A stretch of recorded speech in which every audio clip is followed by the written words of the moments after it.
ഇന്ന് അമ്മ കൊച്ചുമോന് ചെറിയൊരു പണിഷ്മെൻ്റ് കൊടുത്തിരുത്തിയിരിക്കുവാണേ. ആ കാണുന്ന പാത്രത്തിൽ ഡ്രൈ ഫുഡാണ്. ഇക്രുവിൻ്റെ മുന്നേ ഇരിക്കുന്നത് വെള്ളത്തിൻ്റെ പാത്രമാണ്. പിന്നെ ഈ ചെറിയ പാത്രം ഇക്രു കഴിക്കുന്ന സാൽമൺ ട്രീറ്റ് കൊടുക്കുന്നതാണ്. ഇക്രുവിൻ്റെ ഫേവറേറ്റ് ആണ് കേട്ടോ സാൽമൺ ട്രീറ്റ്. പക്ഷേ കഴിഞ്ഞ 3 ദിവസമായിട്ട് കൊച്ചുമോന് വെള്ളം കുടിക്കാൻ ഒരു മടിയാണ്.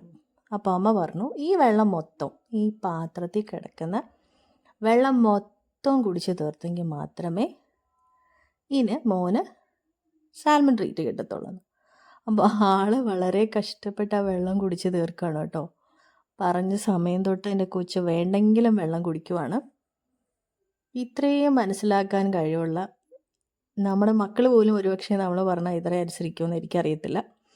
ഇത്രയും മനസ്സിലാക്കാൻ കഴിവുള്ള ഈ പാവം കുഞ്ഞുങ്ങളെയാണ് ഒരാവേശത്തിന് വാങ്ങിച്ച് വളർത്തിയിട്ട് ആ ആവേശം അങ്ങ് കെട്ടടങ്ങുമ്പോഴേക്കും റോഡിലേക്ക് നിങ്ങൾ ഇറക്കി വിടുന്നത്. അത്തരക്കാരോട് മാത്രമാണ് കേട്ടോ. ഇവരെ സ്വന്തം മക്കളെക്കാട്ടിലും സ്നേഹിച്ച് വളർത്തുന്ന ഒരുപാട് പാരൻസ് ഉണ്ടെന്നറിയാം. അത്തരം പെറ്റ് പാരൻസിനോട് ഒരുപാട് സ്നേഹം. അല്ലാത്തവരോടാണ് പറയുന്നത് കേട്ടോ. എങ്ങനെ തോന്നുന്നു നിങ്ങൾക്ക് ഇതൊക്കെ ചെയ്യാൻ? ഏതായാലും ദൈവം നിങ്ങളെയോട് ക്ഷമിക്കട്ടെ എന്ന ഒറ്റ പ്രാർത്ഥന എനിക്കുള്ളൂ. എനിക്ക് പാവമൊക്കെ ഉണ്ട് കേട്ടോ കുഞ്ഞിന് ഇത് കൊടുക്കാത്തതിൽ എനിക്ക് സങ്കടമൊക്കെ ഉണ്ട്. പക്ഷെ വെള്ളം കുടിക്കാതിരുന്നാൽ വരുന്ന ഹെൽത്ത് ഇഷ്യൂസ് ഭീകരമാണ്. ഇക്രു അത് കിട്ടാൻ വേണ്ടി മാത്രമാണ് കേട്ടോ ഈ ഫേസോട് ഒടുക്കിയിരിക്കുന്നത്. എന്നാലും എൻ്റെ കൊച്ചുമോനൊരു പാവമാണേ.